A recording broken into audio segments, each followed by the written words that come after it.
ಭಟ್ಕಳ ತಾಲೂಕಿನ ಸಂಶುದ್ದೀನ್ ಸರ್ಕಲ್ ಸಮೀಪವಿರುವ royal ಓಕ್ನ royal ಆತಿಥ್ಯ ಹೋಟೆಲ್ ಅಡುಗೆ ಕೋಣೆಯಲ್ಲಿ ಹೊಗೆ ಹೋಗುವ ಚಿಮಣಿಗೆ ಮತ್ತು ಎಣ್ಣೆ ಬಾಂಡಲಿಗೆ ಬೆಂಕಿ ತಾಗಿ ಅಗ್ನಿ ಅವಘಡ ಸಂಭವಿಸಿದ್ದು, ಅದೃಷ್ಟವಶಾತ್ ಭಾರೀ ಅನಾಹುತ ತಪ್ಪಿದಂತಾಗಿದೆ.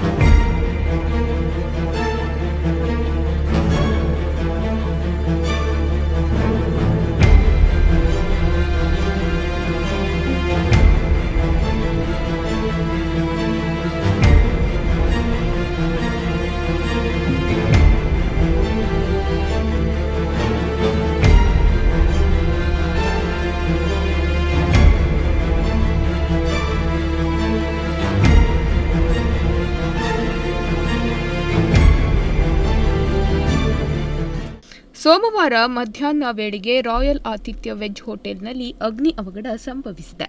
ಈ ಅವಘಡ ಸಂಭವಿಸುತ್ತಿದ್ದಂತೆ ಹೋಟೆಲ್ ಮೇಲ್ಭಾಗ ಚಿಮಣಿಯಲ್ಲಿ ಆವರಿಸಿದೆ. ತಕ್ಷಣ ಅಲ್ಲಿದ್ದ ಸ್ಥಳೀಯರು ಹೋಟೆಲ್ ಒಳಭಾಗಕ್ಕೆ ಪ್ರವೇಶಿಸಿ ಅಡುಗೆ ಕೋಣೆಯಲ್ಲಿದ್ದ ಸಿಲಿಂಡರ್ಗಳನ್ನು ಗ್ಯಾಸ್ ಒಲೆಗಳಿಂದ ತಪ್ಪಿಸಿ ಹೋಟೆಲ್ನ ಹೊರಭಾಗಕ್ಕೆ ತಂದು ಹಾಕಿದ್ದಾರೆ.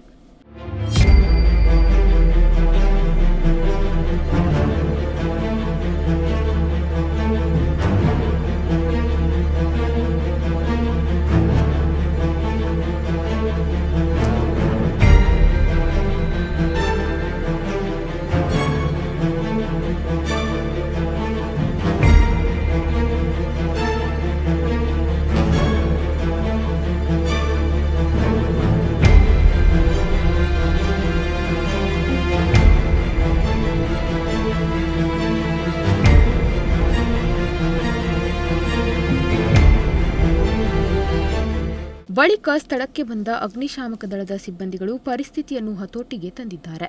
ಈ ಅವಘಡದಲ್ಲಿ ಯಾವುದೇ ಪ್ರಾಣಹಾನಿ ಸಂಭವಿಸಿಲ್ಲ. ಉದಯ್ ನಾಯ್ಕ್, ನುಡಿಸಿರಿ ನ್ಯೂಸ್, ಭಟ್ಕಳ.